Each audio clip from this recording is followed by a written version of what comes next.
یا علی یا عظیم یا غفور یا رحیم۔ السلام علیکم ناظرین کرام، اعوذ باللہ من الشیطان الرجیم، بسم اللہ الرحمن الرحیم۔ الحمدللہ رب العالمین والصلاة والسلام علی شفیع الانبیاء المرسلین وشفیع المذنبین انیس الفقراء والمساکین سیدنا وحبیبنا وشفیع ذنوبنا وطبیب قلوبنا مولانا بالقاسم محمد۔ بسم اللہ الرحمن الرحیم۔ یا ایھا الذین آمنوا کتب علیکم الصیام کما کتب علی الذین من قبلکم لعلکم تتقون۔ ناظرین کرام، یہ سلسلہ جاری ہے مسلسل، اور اسی آیت کے ذیل میں جو یہ درس کا سلسلہ ہے، تو کل ذکر کیا تھا کچھ چند مسائل ماہ رمضان المبارک کے سلسلے سے، روزے کے احکامات جو طرز المسائل میں آیت اللہ العظمیٰ سستانی صاحب کے اس میں موجود ہے۔ تو اول یہ کہ اگر انسان مریض ہے، اب ظاہر سی بات ہے مریض ہے، اس قابل نہیں ہے، تو پھر وہ روزہ نہیں رکھے گا۔ اب اگر جو ہے وہ ظہر سے پہلے صحت مند ہو جائے اور کوئی ایسا کام اس نے نہ کیا ہو کہ جو روزے کو باطل کرتا ہو، اور ظہر سے پہلے صحت مند ہو جائے، تو پھر اس کے لیے ضروری ہے کہ وہ روزے کی نیت کر کے اس دن کا روزہ رکھے گا۔ اور اگر جو ہے ظہر کے بعد صحت مند ہو تو اس دن کا روزہ اس پہ واجب نہیں ہے، وہ قضا کرے گا، قضا رکھے گا۔ اور اسی طریقے سے اگر کوئی شخص جو ہے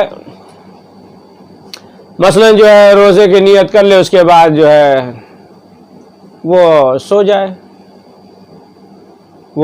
جائے اور یہاں تک معلوم ہوا کہ مغرب کی اذان تک یا اس کے بعد بھی سویا رہے، تو اس کا روزہ جو ہے صحیح ہوگا۔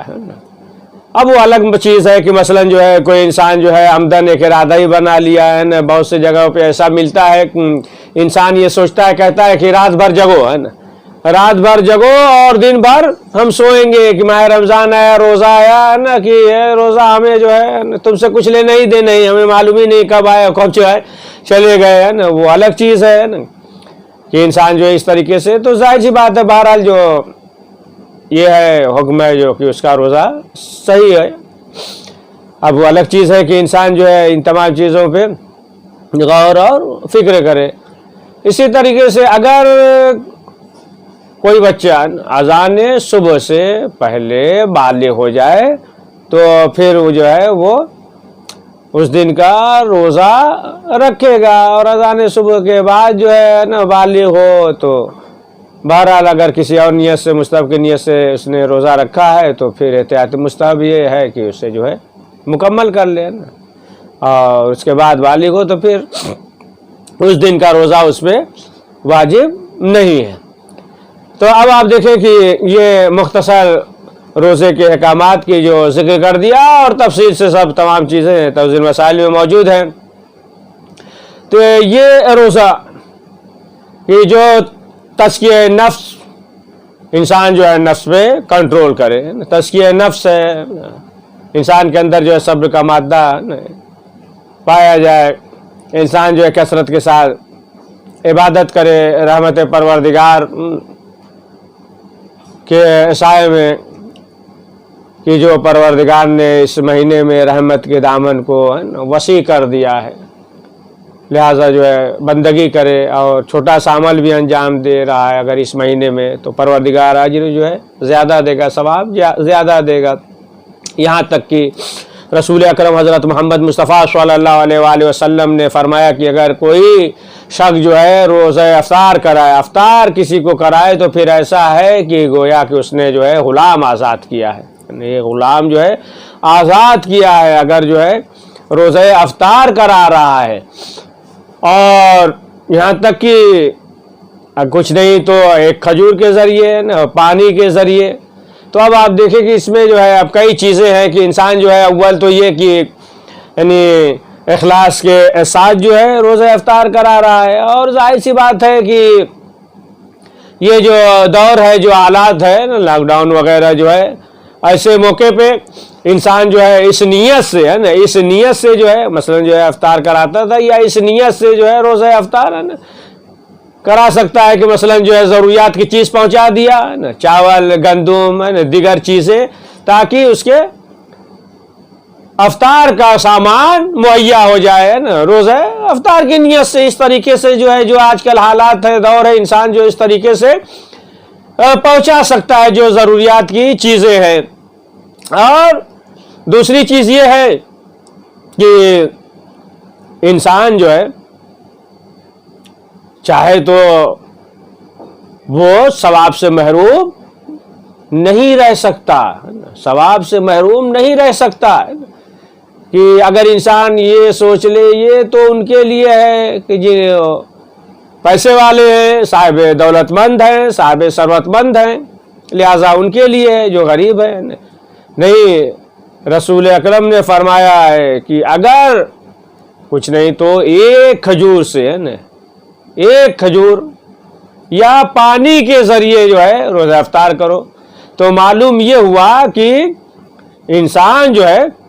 ثواب سے محروم نہیں رہ سکتا۔ ایک کھجور کے ذریعے، یہ ان کے لیے نہیں ہے کہ جن کے پاس جو ہے تمام چیزیں موجود ہیں اب یہ سوچ لے ایک کھجور کے ذریعے جو ہے کافی نہیں، یعنی جو دولت مند ہے ان کا مسئلہ الگ ہے، لیکن جن کے پاس جو ہے یہ چیزیں نہیں ہیں، صاحب ثروت اور دولت مند نہیں ہے، تو غریب بھی ثواب سے محروم نہیں رہ سکتا۔ یعنی فرمایا کہ یہ کھجور کے ذریعے ہے نا، پانی کے ذریعے ہے نا، کچھ نہیں تو اپنے گھر میں جو ہے کچھ نہیں کر سکتے تو پانی کے ذریعے جو ہے روزہ افطار کراؤ، کھجور کے ذریعے جو ہے روزہ افطار کراؤ، تو معلوم یہ ہوا کہ ہر شخص جو ہے ثواب میں داخل ہو سکتا ہے نا۔ کہ مثلا جو ہے اگر کوئی روزہ افطار کرا رہا ہے 40 آدمی 50 آدمی کا، تو کسی نے اہتمام کیا تو معلوم ہوا کہ کھجور کے ذریعے، پھل کے ذریعے، دیگر چیزوں کے ذریعے، پانی کے ذریعے انسان چاہے تو یہ ثواب حاصل کر سکتا ہے۔ اب آپ دیکھیں ایک چیزیں یہ ہے کہ مثلا جو ہے بعض جو ادارے میں یا امام بارگاہ میں یا مسجد میں یا انجمنوں میں یا دیگر اداروں میں بعض لوگ جو ہے یہ کرتے ہیں کہ افطار کے بجائے جو ہے وہ دے دیتے ہیں کہ یہ مرحوم کے ایصال ثواب کے لیے ہے، اور جو بعض افراد ہوتے ہیں وہ چاہتے بھی ہیں نا جو ادارے وغیرہ کے کہ مثلا انجمن ہے یا اس طریقے سے چیز ہے کہ ایصال ثواب مرحوم کی طرف سے کر دیا جائے، یعنی افطار کی جگہ پہ بعض لوگ جو ہے یہ چیزیں کرتے ہیں کہ مومنین کو افطار کرانے سے بجائے جو ہے ہم یہ کر دیتے ہیں، کسی ادارے میں دے دیا ہم نے کہ یہ مرحوم کے ایصال ثواب کے لیے ان کی طرف سے۔ نہیں، دیکھیں یہ سب چیزیں اچھی چیزیں ہیں، بہت جو ہے دقیق چیزیں ہیں، یہ جو ہے ہمیں کرنا چاہیے ہے نا، لیکن جو ہے یہ الگ ہے اور افطار کرانا یہ الگ ہے نا، مومن کو کھلانا یہ الگ ہے، اور یہ جو عمل انجام دے رہا مرحوم کی طرف سے، مرحومین کی طرف سے، وہ جو ہے اچھی چیز ہے اور وہ کرنا چاہیے۔ لہذا افطار کرانا یہ الگ چیز ہے نا، یہ ظاہر سی بات ہے کہ انسان کو یہ چاہیے کہ صرف جو ہے افطار کرے نہیں، یعنی کھائے نہیں، بلکہ جو ہے افطار کرائے، کھلائے بھی، افطار کرائے تو بہرحال یہ اپنی جگہ پہ بہت زیادہ ثواب رکھتا ہے نا کہ غلام آزاد کرنے کے برابر ہے۔ لہذا انسان جو ہے اس ثواب میں داخل ہو سکتا ہے، ہر شخص جو ہے وہ داخل ہو سکتا ہے نا، جو صاحب دولت مند ہے، ثروت مند ہے، جو نہیں ہے، ہر شخص جو ہے یہ ثواب حاصل کر سکتا ہے۔ تو اب یہ تو افطار کے سلسلے سے ہو گئی، اور ایک اس سے پہلے جو کچھ مسائل کے سلسلے سے ہو گیا، اور دوسری بات یہ ہے کہ انسان کو جو ہے ہر وقت پروردگار کی بارگاہ میں توبہ اور استغفار کرنا چاہیے، اور اگر انسان دیکھے کہ فلاں شخص جو ہے نا، فلاں شخص جو ہے مثلا جو ہے نافرمانی کر رہا ہے، گناہ کر رہا ہے، تو پھر اسے چاہیے کہ اسے آگاہ کرے، اسے آگاہ کرے، آگاہ کرنے کا ذریعہ ہے۔ یا مثلا دیکھا کہ کسی کا بیٹا سگریٹ پی رہا ہے، تو اس کے معنی یہ نہ دوسرے سے کہے کہ ارے آپ کو معلوم ہے فلاں کا بیٹا چھپ چھپ کے سگریٹ پیتا ہے، نہیں، بلکہ خود جو ہے اس سے اخلاق اور محبت کے ساتھ جو ہے نا سمجھائیں، جو بھی انداز ہو کہ بیٹا یہ اچھا کام نہیں ہے۔ تو لہٰذا جو ہے انسان کو یہ چاہیے کہ یہ تمام چیزیں کہ جو انسان اس خاص طور سے اس ماہ میں اگر نافرمانی کر رہا ہے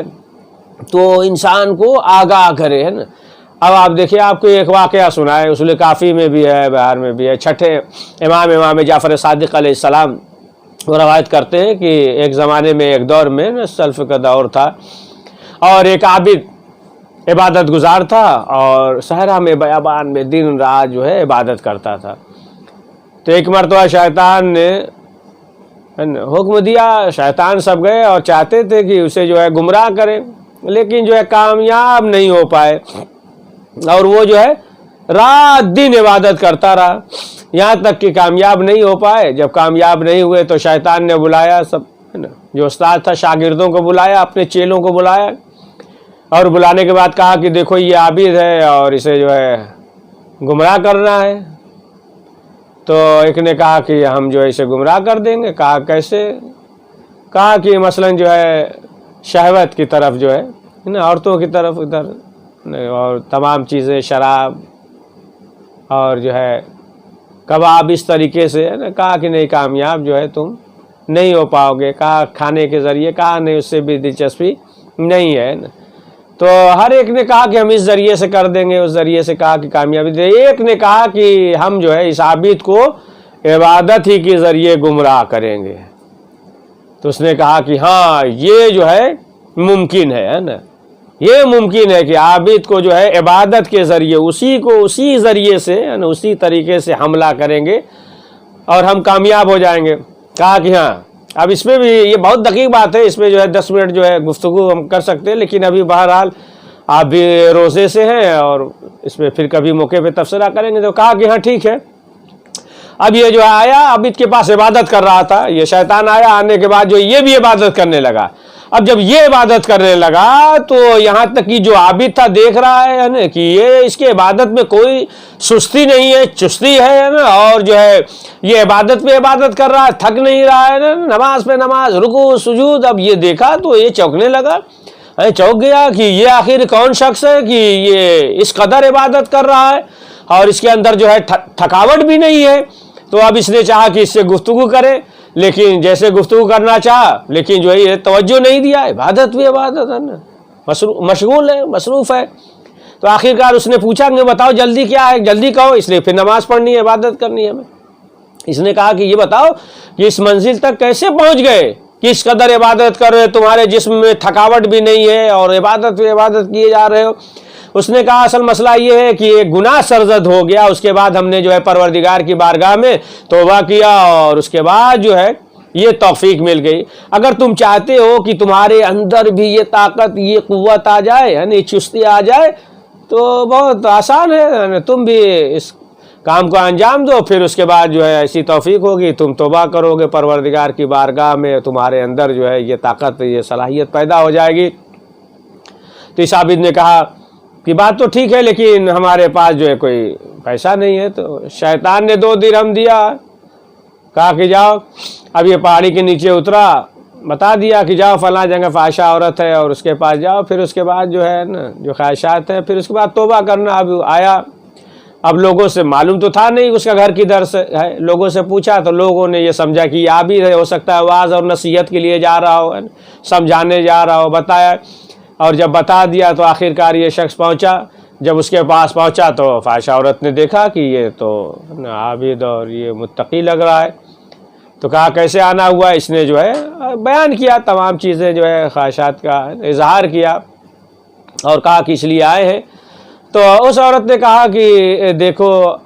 تم جو ہے عابد ہو اور یہ سوچ کر آئے ہو، لیکن یہ بتاؤ کہ کیا ایسا ہو سکتا ہے کہ تمہیں مہلت مل جائے، کہ تم جو ہے گناہ کے بعد توبہ کر لو، اتنی مہلت مل جائے، ہے نا، اور تمہارے گناہ معاف ہو جائیں اور تمہیں اتنا موقع مل جائے؟ اس نے کہا کہ بہرحال ہم جو ہے اس لیے حاضر ہوئے ہیں۔ تو اس نے کہا، عورت نے کہا کہ دیکھو اس میں جو ہے ہمارا ہی نقصان ہے، لیکن جو ہے ٹھیک ہے، جاؤ اور جا کر وہاں پر دیکھو،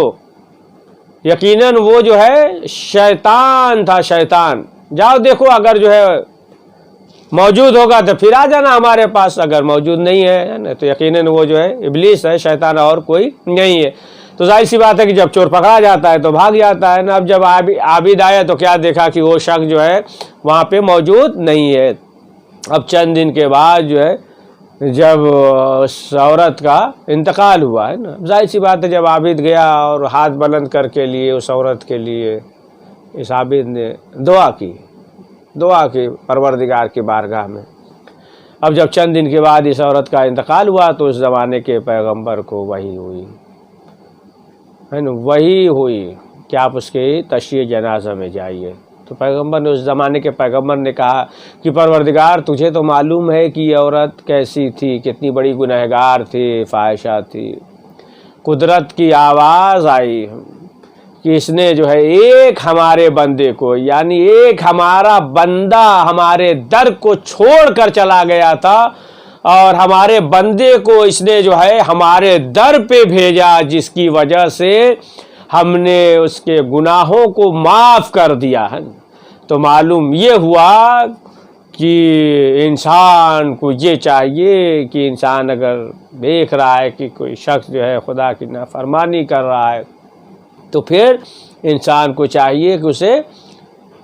آگاہ کرے، اسے جو ہے آگاہ کرے. اب آپ دیکھیں کہ یہ شیطان نے کس طریقے سے جو ہے وسوسہ پیدا کرتا ہے، کس طریقے سے جو ہے یہ حملہ کرتا ہے. کہ جیسا کہ ملتا ہے کہ ایک شخص جو ہے وہ دن اور رات عبادت کرتا تھا اور یہاں تک کہ صبح کی نماز اس کی کبھی قضا نہیں ہوئی تھی، صبح کی نماز کبھی قضا نہیں ہوئی تھی. ایک روز جو ہے وہ اتفاق سے سو گیا. اب جب سو گیا نا تو شیطان آیا، اسے بیدار کیا، جھجوڑا بیدار کیا، لیکن یہ شخص جو ہے کروٹ بدلا، پھر سو گیا. کبھی صبح کی نماز قضا نہیں ہوئی تھی، پھر سویا، پھر شیطان آیا، اٹھایا، جھجوڑا، ہے نا، پڑھ لو نماز. دیکھیں شیطان کبھی کبھی نیک کام کرتا ہے نا، سنتے رہیے گا آخر تک. پھر جھجوڑا، پھر جو ہے یہ کروٹ بدلا، پھر سو گیا، پھر اٹھایا، یہاں تک اسے بیدار کر دیا اور اس نے نماز پڑھی ہے نا. یعنی شیطان نے اسے بیدار کیا ہے نا، یہ بیدار کر کے جو ہے اسے آمادہ کر دیا اور اس نے صبح کی نماز پڑھی اور صبح کی نماز کبھی قضا نہیں ہوئی تھی. یعنی اگر آج سو جاتا اور صبح کی نماز قضا ہو جاتی تو پھر اس کا غرور جو ہے ٹوٹ جاتا. لہٰذا شیطان نے بیدار کر کے صبح کی نماز پڑھوایا تاکہ اس کے اندر غرور باقی رہے کہ ہماری نماز جو ہے زندگی میں صبح کی کبھی قضا نہیں ہوئی، لہٰذا آج قضا ہو جاتا تو اس کا غرور ٹوٹ جاتا. لہٰذا غرور برقرار رکھنے کے لیے اسے بیدار کیا تاکہ اس کا غرور باقی رہے کہ کبھی صبح کی نماز قضا نہیں ہوئی ہے. تو اب ظاہر سی بات ہے کہ اب آپ دیکھیں کہ انسان کے اندر جو ہے اگر غرور پیدا ہو جائے کہ جیسا کہ خود جو ہے معصومین علیہ السلام نے چھٹے باب نے فرمایا کہ دو شخص تھے، ایک عابد اور ایک فاسق، مسجد میں داخل ہوئے اور جب مسجد سے باہر نکلے تو جو عابد تھا وہ فاسق ہو گیا، جو فاسق تھا وہ عابد ہو گیا. کیوں کہ جب عابد نکلا تو اس کے اندر جو ہے یہ تھی کہ ہم نے عبادت کیا، ہم عابد ہیں، اور جو فاسق تھا وہ جو ہے شرمندہ تھا، ہے نا، وہ جو ہے شرمندہ تھا کہ ہم گنہگار ہیں. وہ جو ہے شرمندگی کے ساتھ مسجد سے نکلا اور یہ عابد جو ہے اس غرور میں نکلا کہ ہم نے جو ہے عبادت کی ہے، ہم عابد ہیں. تو معلوم یہ ہوا کہ فاسق عابد ہو گیا اور عابد جو ہے وہ فاسق ہو گیا ہے. یا جیسا کہ ملتا ہے کہ ایک شخص عبادت گزار تھا اور ایک شخص گنہگار تھے، ایک عابد کے پاس آیا اور چاہ کہ سے التجا کرے کہ ہمیں آگاہ کر دے، ہو سکتا ہے کہ ہم گناہ چھوڑ دے، ہم بھی عابد ہو جائے، ہم بھی اس کی طرح عبادت کرنے لگے. یہ بیٹھا ہوا ہے گنہگار اس کے پاس، لیکن جو ہے عابد متوجہ نہیں ہوتا، وہ غرور میں چور ہے کہ ہم جو ہے عبادت گزار ہیں، ہم عابد ہیں، ہم نماز پڑھتے ہیں، ہم روزہ رکھتے ہیں. یہ جو ہے فاسق گنہگار ہے نا، توجہ نہیں دیا اس کے اندر کہ یہ کہاں گنہگار، لیکن یہ جو ہے مایوس بیٹھا رہا ہے انکساری کے ساتھ کہ کچھ جو ہے ہمیں آگاہ کر دے، نصیحت کر دے. لیکن یہ جو عابد تھا اس کے اوپر جو ہے ابر کا سایہ ہوتا تھا، لیکن جیسے فاسق جب اس کے بعد سے چلا تو یہ ابر کا سایہ جو ہے اس کے اوپر تھا، ہے نا، اس کے اوپر تھا. یعنی اس کے اندر جو ہے یہ چیز پیدا ہو گئی ہے نا. تو یہ کتنا جو ہے معمولی اور گھٹیا چیز ہے. تو ظاہر سی بات ہے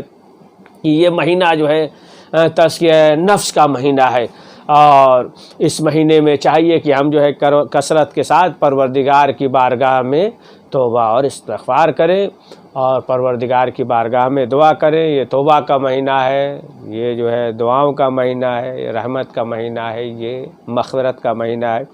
اور خاص طور سے ہر ایک کے لیے دعا کریں۔ اور یہ جو مرض ہے کورونا وائرس، اس سے محفوظ رہنے کے لیے دعا کریں۔ جو اس میں